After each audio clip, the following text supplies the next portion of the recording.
발표되는 여론조사를 쭉 보면 더불어민주연합하고 조국혁신당 지지를 합치면 국민의 미래를 확실히 앞섭니다. 그렇죠. 예, 그렇지만 좀 갈라지는, 표가 갈라지는 이런 현상도 있어요. 근데 조국 대표 이런 얘기 했어요. 조국 혁신당이 등장했기 때문에 범민주 진보 진영의 파이가 훨씬 넓어졌다. 그러니까 이것은 망설이던 보수, 중도 진보 노선에 있던 분들이 표심을 완전히 이제 많이 바꾼 거다. 이렇게 분석을 해볼 수도 있을 것 같은데요. 이런 해석에 대해서 우리 본부장님 어떻게 생각하세요? 저는 뭐 동의하는 측면이 있죠. 네. 그런 측면에서 되게 조국 혁신당에 고맙게 생각하는 부분이 있어요. 네. 그러니까 기존의 정치, 양당 중심 정치에 약간 문제의식을 가지고 네. 지치신 분들이 조국이라고 하는 분이 이제 등장하면서 네. 이 살아있는 어떻게 보면 윤석열 검찰 정권의 그 무자비함의 어떤 그 당사자잖아요. 네. 이런 것도 전면에 드러내시고 그래서 투표장에 가고 싶은 의욕을 저는 네. 많이 만들어내셨다 예, 이렇게 예. 생각합니다. 예. 그래서 그런 면에서 확장성을 넓혀준 측면은 되게 고맙게 생각하죠. 네. 그런데 이제 부탁드리고 싶은 것은 더불어민주당의 이제 지지자들, 강력한 지지자들은 우리 더불어민주연합을 지지할 수 있도록 더 개척되지 않은 영역으로 가시라. 더 많이 가시라. 조국 대표님은 네. 민주당 그래야만 말고 진짜 확장성을 우리가 더 넓힐 수 있지 않나. 네, 그런 부분에서 약간 네. 좀 아쉬움은 좀 있습니다. 예. 네. 그러니까 조국혁신당의 조국 대표와 후보들은 도장 깨기 컨셉으로 그러니까 전국의 지역을 다니면서 저 사람 더 이상 안 봤으면 좋겠다 국민들이 보기에 네, 응징 유세 뭐 이런 식으로 하시더라고요. 예, 네. 응징 유세 컨셉으로 다니시더라고요. 그래서 네. 뭐 예컨대 성일종 후보가 이제 출마한 충남 서산 네. 이런 데 가서 이제 네. 캠페인을 하고 그런데 이제 뭐 앞서 말씀드린 대로 쓸 수 없으니까 마이크 이렇게 하면서 현장에서 기자회견 형태로 하고 있고 이런 게 컨셉이 있어요. 도장 깨기, 응징 유세 뭐 이런데 우리 더불어 시민연합은 어떤 컨셉으로 어떻게 좀 활동을 하고 계시나요? 저희는 이제 주로 지금 네. 사실은 조국 혁신당 같은 경우가 검찰 개혁을 전면에 내걸고 검찰 이 독재, 검찰 조기 정권, 종식. 예. 예. 검찰 정권을 쓰러뜨리기 위한 응징에 나서고 있잖아요. 네, 네. 그런데 사실은 저희는 이제 아까 말씀드린 것처럼 민생 전문가들이 굉장히 많이 있어요. 네, 네. 그래서 이 민생 전문가들이 민생 현장으로 가서 그래서 오늘도 지금 경북을 내려갔거든요. 네. 대거. 예. 그리고 내일은 또 뭐 제주기 때문에 제주 4.3이라 네, 거기 네. 가지만 전남 이제 으로 가고 이런 네. 식으로 해서 민생 현장을 찾아다니면서 우리 전문성을 가지고 있는 후보들의 결합도를 높이고 네. 그리고 또 이제 어쩔 수 없이 민주당의 우리는 그 선거운동에 한계가 있기 때문에 네. 민주당이 이제 집중 유세를 할 때 네. 함께 또 더불어. 하고 뭐 예. 이렇게 하고 있죠. 예, 알겠습니다. 아마 이번에 선거 기간 시작되자마자 쭉 카운트를 해보면요, 저희 네. 더불어민주연합이 기자회견을 제일 많이 했을 거예요. 더불어민주연합. 네, 국회 소통관에서 왜냐하면 예. 그만큼 우리가 내놓을 정책 공약이 너무 많다는 거죠. 네. 근데 그래서 저는 조국혁신당에서 이제 검찰 개혁을 네. 전면에 내거셨고 그걸 반드시 해야 되지만 예. 그것만으로는 안 된다. 네, 네. 지금 사실 대파가 맞습니다. 엄청나게 국민들에게 이게 그 각인이 되는 이유는 엄청난 그 물가 이 불안과 고통 있잖아요. 민생 고통. 아니 지금요 사과가 전 세계 1위. 그렇죠. 양파, 양배추, 예, 감자. 1위. 예. 그다음에 토마토가 세계 2위, 양파값이 세계 2위예요. 그렇죠. 이거를 어떻게 살라는? 제가 어제 너무 배가 고파가지고 떡볶이를 사 먹었는데 1인분에 8,500원이에요. 어머 진짜? 예. 그러니까 최저임금이 10,000원이 안 되잖아요. 그렇죠. 1시간 일해야 우리가 떡볶이 1인분 먹을 수 있다면 커피도 못 마셔요. 떡볶이 1인분 먹고 한 뭐 몇백 원 남는 거거든요. 이래가지고 그렇죠. 어떻게 삽니까? 그러니까 저희가 이런 거예요. 그러니까 살만한 사람들은 괜찮아요. 그런데 정말 어렵게 사시는 분들은 하루하루가 고달픈 거예요. 그렇죠. 네, 근데 이런 사람들의 삶을 전혀 챙기지 않는 정부에 대해서 분노하시니까 전부 길거리로 나오시는 거거든요. 그렇죠. 저는 이런 민생 굉장히 중요하다 이런 말씀을 좀 드립니다. 네, 그래서 네. 그 민생을 부분을 우리 더불어민주연합이 한다. 책임질 수 있고 네. 그것과 관련된 무수히 많은 정책 공약을 매일매일 하루에 한두 개씩 꼭 네. 지금 있다. 발표하고 있습니다. 그래서 관심을 좀 가져주시면 좋겠어요. 오전 10시 방금 전인데요. 백승아 공동대표가 교사 공무원의 정치기본권 보장 입법 기자회견을 했네요. 사실 우리 강민정 의원님도 선생님 출신이시잖아요. 네네네. 교사 출신으로 이제 국회에 들어오셨는데 교사 공무원의 정치 기본권 보장 저는 개인적으로 매우 필요하다고 봅니다.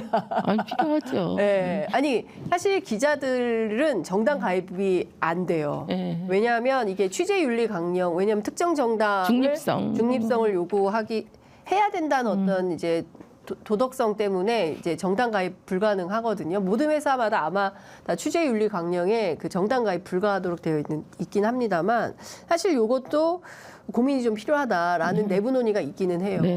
그 전직 교사 출신으로서 왜 이런 입법이 필요하다고 보시는 거예요? OECD 국가 중에서요. 네. 이 정치기본권을 교사한테 주지 않는 나라는 우리나라 유일한 나라예요. 그것도 네. 우리나라만 유일하죠. 그리고 지금 일본도 줍니까? 네, 주죠. 근데 이제 제한적으로 정도가 조금 약간 자유 허용된 자유의 범위는 조금씩 나라마다 다르긴 한데 지금 이제 그 선거법이 바뀌어서 16살이면 정당 가입을 할 수 있잖아요. 근데 16살이면 고1이에요. 고1 학생 중에 내 제자 중에 정당에 가입해서 정당 활동을 하는 학생이 앉아 있는 거예요, 책상에. 그런데 세상에. 선생님은 못해. 정당에 가입은커녕 근처를 얼씬도 못한 선생님이 이제 앞에 칠판 앞에 교탁 앞에 서서 정당 정치와 민주주의를 가르치는 와. 이런 진짜 말도 할 수 없는 블랙 코미디 같은 일이 사실 벌어지는 거거든요. 독일 같은 경우는 정치라는 교과목이 아예 있어요. 그런데 이런 정치 교과목을 가르치는 선생님들은 오히려 정당 활동을 공고한대요. 국가에서. 왜냐하면 네가 잘 알아야 애들한테 잘 가르친다. 그렇죠. 다만 우리한테 문제는 뭐냐면 교사라는 그 직위를 이용해서 교육 활동을 할 때 나는 국힘당 지지자야, 선생님이. 그러니까 애들한테 국힘 지지를 강요하거나 이렇게 하지 않아야 되는 중립성을 지켜야 되는 건 분명해요. 그렇죠. 그런데 그렇다고 해서 모든 일체의 정치 활동을 못하게 하는 것은 전혀 말이 안 되는 거죠. 그러니까 우리가 예를 들면 선생님들이 종교 교육도 하면 안 되거든요. 종교를 강요하거나. 그렇지만 종교를 갖지 말라고 하진 않잖아요. 그렇죠. 그것처럼 사실은 정치 자유를 마치 그 정치 자유를 누리기만 하면 아이들한테 정치적인 어떤 주입을 할 거라는 이 말도 안 되는 등식으로 교사와 특히 교사 같은 경우는요. 저는 되게 중요한 게 뭐가 있냐면 이 세상에 대해서 배우게 가르치는 게 이제 교육이잖아요. 그렇죠. 근데 이 세상에 정치와 무관한 게 있나? 없죠. 다만 그거를 어떤 선생님의 생각을 주입하고 강요하지 않으면 더 많은 정치 문해력을 애들이 갖도록 만들어줘야 되잖아요. 근데 이것 때문에 정치에 대해서는 얘기 못하게 막 다 만들어놨어요. 그러니까 정말 이상한 거죠. 예컨대 보면 다 사립학교들 보면 종교 재단이 많잖아요. 학생들도 원하지 않지만 예배를 드려야 돼요. 지금은 이제 법으로 그게 이제 선택할 수 있게 열려 있어요. 근데 대체로 좀 가죠. 7시 20분에 니네 미리 와서 기도 시간 있어. 이제 이런 학교들이 있죠. 그래도 법으로 막진 않아요. 옛날엔 그게 의무였는데 지금은 강희석 학생이나 올해 또 투쟁이 있고 이렇게 해서 자기가 원하지 않으면 그 시간에 다른 활동 할 수 있게 법으로 보장은 돼 있어요. 그만큼 조금 바뀌어졌죠. 그러니까 그런 것처럼 종교나 정치 떼놓고 생각할 수가 없죠. 그렇기 때문에 이런 정당 활동들 못하게 하는 것은 말이 안 된다라는 말씀 좀 주셨습니다. 그 더불어민주연합이 서희초 특별법 공약을 했네요. 이건 어떤 걸까요? 이거는 이제 작년에 7월달에 온 교육계뿐 아니라 우리 국가 전체에 커다란 충격을 준 사건이 서희초 사건이었잖아요. 근데 이게 이제 선생님들이 얼마나 많은 악성 민원과 학생 지도의 어려움에 봉착해 있는가를 우리 사회 전면에 드러냈어요. 그래서 그 일이 있고 나서 한 30만 명의 선생님들이 11차례에 걸쳐서 매주 토요일마다 이것과 관련된 법 개정을 하라는 집단적 행동을 하셨죠. 네. 그리고 그걸 국회에서 받아서 교권사법이라고 해서 법을 바꿨는데 네. 이 법이 충분하게 현실을 변화시킬 만큼 바뀌지 못했어요. 그때 저도 그 당사자였는데 네. 정말 국민의힘 그 교육위원들하고 이 법안 가지고 토론하다 보면 너무 현실을 이해를 못하고 있어서 숨이 턱턱 막히는 거예요. 그래서 정말 중요한 부분에서 이 법안이 반드시 들어가야 되는데 이게 안 된다. 그리고 거기에 또 누가 또 장단을 맞춰주냐면 이주호, 윤석열 정부의 이주호 교육부 장관. 네.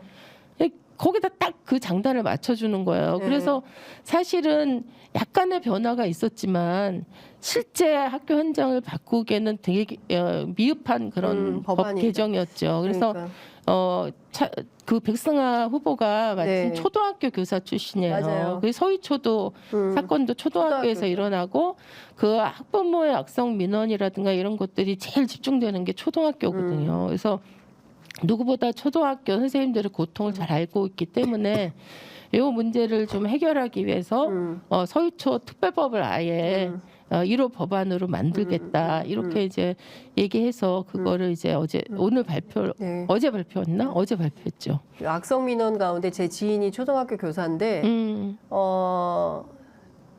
이제 그 머릿니가 돌았대요, 교실에서. 그런 적이 있었어요. 네, 머릿니가 돌았는데 그 어떤 엄마가 전화해가지고 왜 학교에서 애 머리를 안 감겨서 머릿니가 돌게 하냐.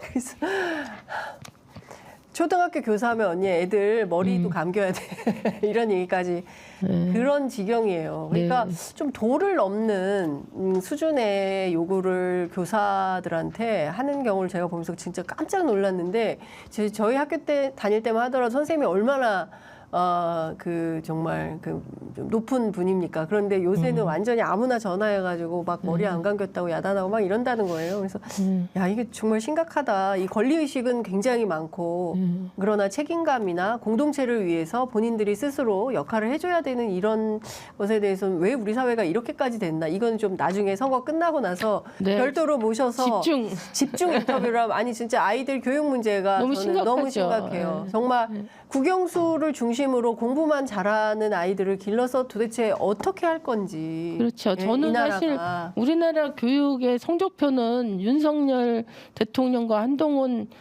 비대위원장으로 드러난다고 생각합니다. 서울대 법대 공부 잘해서 사법고시 합격하고 일찍 그래서 검사되고 이런 사실 이 사람들이 학교 다닐 때 얼마나 많은 주위의 부모들과 어른들이 막 칭찬했겠어요. 그러니까, 아우 공부 잘한다고. 너 진짜 참 공부 그게 잘한다. 최고의 교육의 성과인 것처럼 그렇게 잘한 사람들이 결국 우리 사회를 위해서 어떤 역할을 하는지 얼마나 부정적인 악영향을 미치고 있는지 정말 교육이 추구해야 될 게 무엇인지 어떤 인간을 길러야 될지 이런 걸 좀 진지하게 고민해야 된다고 봅니다. 네. 그러니까 참 저는 그런 게 답답한 거예요. 그런데 지금 이 순간에도 우리 아이들은 학교 교실에서 어떻게 하면 내가 점수를 잘 받을 수 있을까? 어떻게 하면 내가 좋은 대학을 갈 수 있을까? 좋은 대학을 가면 내가 좋은 데 또 취직해야지. 또 지금 이 순간도 노량진 학원 다니면서 컵밥 먹으면서 공부하는 우리 학생들. 그러니까 뭐라도 돼야 되는데 일자리는 만족스러운 일자리는 없고 사실 이게 다 정치에서 해결해야 되는 거거든요. 그렇죠. 맞아요. 갑자기 화가 나오네. 아니 저 애들만 생각하면 너무 화가 나고 미안한 거예요. 도대체. 그렇죠. 너무 미안하죠. 그러니까 뭐 오늘도 애들 보니까 제가 출근길 이렇게 보니까 전부 가방 메고 그냥 다 전부 땅 보거나 휴대폰 보면서 가는데 저 아이들에게 어떤 미래를 줄 수 있냐 정치가 결국 정치가 해결해야 되는 이슈거든요. 맞아요. 다 엮여 있습니다. 그래서 저는 이번에 정말 야권이 정말 크게 이겨서 200석 해서 압승을 해야 됩니다. 압승을 해서 국민의 힘, 아니 좀 다른 차원입니다. 국민 피플 파워로 하겠습니다. 피플 파워를 보여줘서 좀 다른 정치가 좀 가능한, 좀 다른 내용의 정치가 가능한, 다른 질서가 가능한 이런 정치를 좀 해줘야 되지 않을까라는 생각이 좀 듭니다. 이번 총선에서 그러니까 저희 더불어민주연합 꽉꽉 밀어주세요. 그러면 조금이라도 그런 가능성이 높아진다고 생각합니다. 예. 지금 이제 교육 관련해서 했고요. 어떤 공약들을 지금 발표를 하고 계신 건가요? 민생 공약과 관련해서는? 지금 이제 사실 공약이 실종됐어요. 이번 그렇죠. 선거는. 저희 그렇죠. 네, 예. 공약이 없고 이게 인물과 인물 그러니까 이렇게 서로 상대방 네. 악마화하면서 네, 막 네, 예, 네, 네. 싸움만 있거든요. 네네. 예. 저희가 지금 이제 어제 또 발표한 것 중에 뭐가 있냐면 아동 청소년 기본소득 네. 발표했어요. 네. 지금 저출생하고 지역 네. 소멸이 사실 뗄래야 뗄 수 없는 문제고, 맞습니다. 그리고 지금 윤석열 정부에서는 뭐 돌봄을 국가가 책임진다고 하면서 늘봄 학교 뭐 말도 안 되는 이상한 정책을 막 지금 상품으로 포장해서 광고하고 다니는데, 제가 그 돌봄학교 1세대잖아요. 아 그러시구나. 저녁 7시까지 애를 봐주긴 해요. 그 시간에 그 교실 안에 선생님하고 우리 딸만 있는 거야. 그러니까 이게 누구도 학교에 7시까지 있고 싶지 않거든요. 맞아요. 예, 엄마들의 노동 시간을 줄여서 오후 4시에 프랑스나 저기 유럽, 북유럽 국가들처럼 아빠가 됐든 엄마가 됐든 일찍 애를 찾아서 집으로 데려가서 보육을 해야죠. 맞아요. 거기에 무슨 시설에 애를 맡겨놓는 게 진짜 잘하는 보육인 것처럼 물론 그것이라도 지금 당장 급하니까. 예. 아니 그것도 지금 너무 부실하게 하고 있어서 그래요? 문제예요. 예, 지금 늘봄 학교를 막 지금 의료 개혁한다고 의사 네. 2,000명 무조건 맞아요. 이렇게 하잖아요. 그래서 올해 2,000개 학교 늘봄 학교 전면 실시한다 막 이런 식으로 네, 또 했었어요. 그래서 전 거의 초등학교 의무적으로 다 막 해야 되는. 하는 늘봄 학교를 하고 막 윤석열 대통령이 막 찾아다니면서 일일 뭐 한 시간 예. 늘봄 교사로 뭐 이거 사진 찍어서 기사 광고하고 이렇게 하고 있어요. 근데 사실 이제 저희는 이제 아동 청소년 기본 소득이 뭐냐면 0세부터 7세까지 월 50만 원씩 애들이 진짜 안정적으로 양육이 좀 안정적으로 네, 될 수 될수 있도록 있게. 국가가 좀 책임을 지고 네. 그다음에 8세부터 학교 취약하고 나서부터 24세까지 지금 네. 사실 청소년뿐 아니라 청년이 되는 요 너무 경계선에서도 힘들어요. 너무 우리 청년들의 네. 어려움이 많잖아요. 맞아요. 네. 그래서 여기도 24세까지 네. 법적으로 24세가 예, 청년이잖아요. 예, 예. 그래서 청소년 이 30만 원씩 예. 다달이 우리 예, 국가 예. 주자 이거 지금 사실은 부자 감세해서 예. 56조인가 예. 지금 예. 계속 예. 감세해가지고 세이브 해놓은 돈 이런 거 진짜 아이들과 청년들과 청소년들 위해서 써야 쓰자. 됩니다. 예. 이런 게 이제 공약이고요. 그다음에 돌봄 같은 경우는 지자체가 중심에서 애들이 사는 집 주변에 네. 학교 끝나고 직장인들 있잖아요. 퇴근에 했는데 너 집에 가지 말고 여기서 한 3시간 더 있다가 이렇게 얘기하면 화납니다. 고문이거든요. 고문이죠. 근데 애들한테는 우리는 이제 급하니까 어디 맡길 데가 없으니까 그렇게라도 해달라 이런 학부모도 요구는 있지만 아이들이 자기 집 근처에서 엄마 올 때까지 좀 예를 들면 정말 안전한 공간에서 네. 돌봐줄 수 있는 맞아요. 이런 지자체가 중심이 네. 되는 돌봄, 예. 전국적 돌봄을 예, 좀 예. 하자. 그래서 실제로 이런 걸 지역 하고 돌봄. 있는 지역들이 있어요. 오산이 이거 잘하고 있고 서울의 노원구 네, 잘하고 네, 네. 있고 서울의 중구도 잘하고 있어요. 대전에도 잘하고 예, 있고 예. 일부에서 지자체장들이 예. 약간 성각자적인 문제시 가지고 이런 걸 실제로 지자체 사업으로 예. 하고 예, 있어요. 예. 굉장히 만족도가 예. 높아요. 예. 그리고 부모님들도 예. 만약 이 두 가지 중에 선택하라 그러면 아마 마을에서 내 집 가까운 데서 애들이 학교 끝나고 가서 돌봄을 받고 네. 엄마가 집에 같이 올 수 있는 이걸 선택할 거예요. 근데 지금 이게 없으니까 학교에서라도 해달라 그렇죠. 이렇게 나오는 거죠. 예. 네, 이런 것도 지금 발표하고 있고 지금 저희 노후 재가 필요한 일 많이 하시네요. 노후 예. 재가 요양 그 문제도. 이 시스템을 좀 국가가 이것도 요양 체계를 만들어서 하자. 네. 이것도 저희가 제안을 하고 있습니다. 예. 듣다 보니까 더불어민주연합이 복지 전문 정당이네요. 민생 복지의 전문이죠. 정당. 네, 진짜 네. 그런데 지금 말씀 들어보니까 너무 공감 가는 내용이에요. 그러니까 애가 학교 끝났는데 갈 데가 없으니까 엄마 올 때까지 시간 단위로 나눠서 피아노, 태권도, 그렇죠. 미술, 그렇죠. 뭐 수학, 국어, 영어 다 다녀야 되는 거예요. 그렇죠. 그렇게 하는 엄마도 가슴이 가슴이 아프고 아프고. 아이도 너무 사실 힘든 거거든요. 그러니까요. 그러니까 애도 너무 그냥 가려니까 가긴 가는데 피아노도 싫어, 태권도도 싫어, 나 집에 가고 싶은데 엄마 올 때까지는 어딘가는 얘가 가 있어야 되는 거예요. 계속 엄마 이제 확인하고. 아마 많은 어머님들 이렇게 직장 생활 하시는 분들 이런데 사실은 아이는 마을이 키워줘야 되거든요. 그렇죠. 사회가 같이 키워줘야, 길러줘야 돼. 그래야 애들도 공동체성도 생기고 사회적 감각도 생기고 타인에 대한 배려, 존중, 뭐 나만 중요한 게 아니라 내 옆에 있는 친구도 중요해. 뭐 이런 게 생기는 거거든요. 더불어서 같이 살자 이런 게 돼야 되는데 요새는 또 그런 게 많지 않잖아. 전부 휴대폰만 갖고 다니니까 맞아요. 참 중요한 일을 하시는 것 같다라는 생각이 좀 듭니다. 너무 네. 공감이 돼가지고요. 네, 네, 네. 저도 애를 그렇게 길러가지고 아, 저도 그렇게 길렀죠. 뭐. 그러니까요.